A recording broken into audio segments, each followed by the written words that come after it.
one more good one for you, Doc. Hi, I've been watching your videos on YouTube and find them very interesting. Listening to them, I believe you could help me. I'm 43 years old and I have been struggling with overuse injuries for the last 3 years. Flexor tendons in the hands with a nodule in one of them. Also tendon pains in my foot, sole, and neck pain as a result of a whiplash. The muscle in my neck gets really hard and along the spine. They get so strained it hurts a lot. I've tried every supplements I could find, but nothing really helps. Also, lots of rest and decent food consumption. Would it be beneficial if I tried some anabolic steroids or HGH? Any advice would be really great, and I would be very grateful. I live in Belgium, so coming to see you at your practice would be difficult. Sincerely, Mike. Hey, but the weather's great here. That's right. Especially in February. I think it beats Belgium. But and there's Skype now, so there you go. Yeah, exactly. This one's going to have to be, unfortunately, a very generalized answer because, I mean, there are so many reasons why. I mean, I first think of, again, for personal reasons, flexor tendon problems as opposed to extensor. I mean, is there damage to the spinal cord? Is there damage to the spinal roots? You know, he mentioned a nodule, so I think, I mean, is there spasticity involved? Are we talking a nodule on the muscle or the tendons? I mean, is it something as simple as a ganglion cyst, or could it be from, again, you know, with spinal cord injury, you could have enough hypertonicity that eventually causes, you know, sort of what we might call a knot, you know. So yeah, I mean, way too general to say, oh, sure, anabolics will help that, or, but in general, obviously, anabolics help build muscle, repair muscle. Growth hormone tends to repair tendons better than muscle, or even ligaments, arguably. So in that sense, yeah, I mean, that's an easy, very general answer.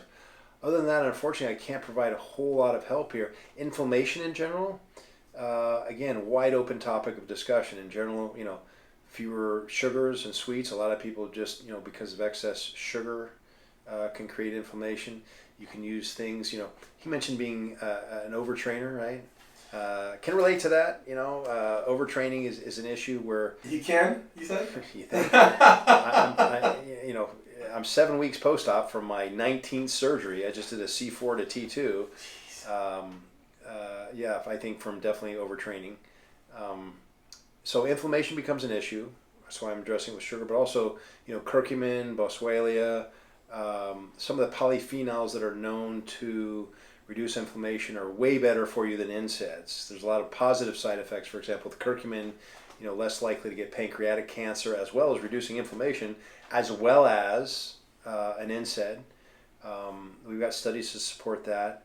So, you know, just in general to protect yourself, and, you know, pulling the reins, man.